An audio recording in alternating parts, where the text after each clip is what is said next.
In this video, I'm going to explain to you the exact process we use so that our clients don't have to pay the mortgage after they move out of the marital home, or so they at least get some help from the other spouse out after they move out of the marital home. My name is Bobby Buchanan. I'm a practicing divorce lawyer here in Illinois, and this is Illinois Divorce TV. So let's dive in. The scenario is common that we're talking about. You and your spouse are living in the marital residence. You're paying the mortgage. You have 2, 3 kids. And when I say you, I mean you, not your spouse. You're the primary breadwinner. When that mortgage payment is due, you cut the check, you hit the electronic pay button, whatever the case may be. It's your responsibility. Well, the divorce has gone downhill, or the marriage has gone downhill, and you and your spouse realize it's not good for you to both be living in the house anymore. Somebody should move out. And you realize that your spouse is maybe considered the primary caretaker, or at least you're working a lot more. So it makes more sense for your spouse to stay in the house with the kids and you move out. Well, who has to keep paying the mortgage?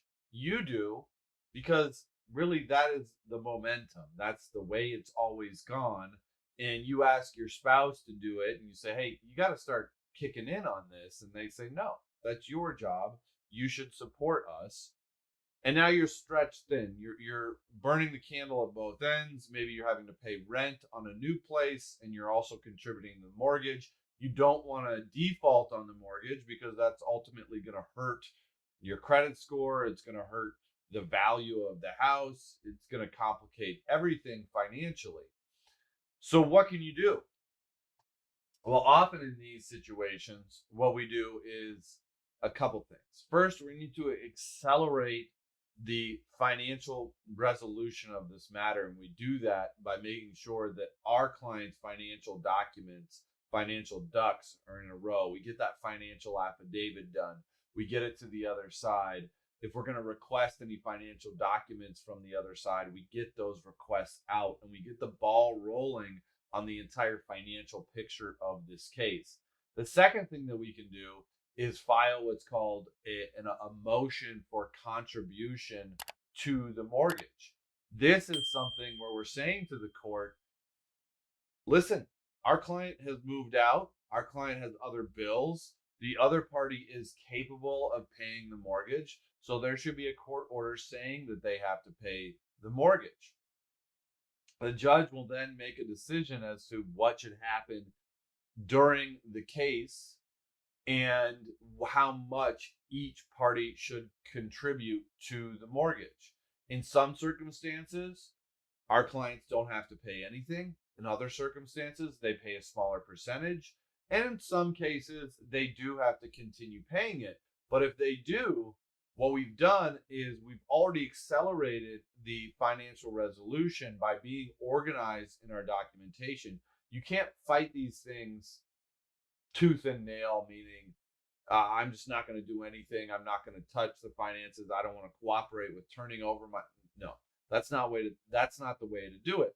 You're going to be hit so much harder if you don't cooperate with the process. So the idea is to get really organized with the finances, get those to the other side, and that accelerates the final resolution of this.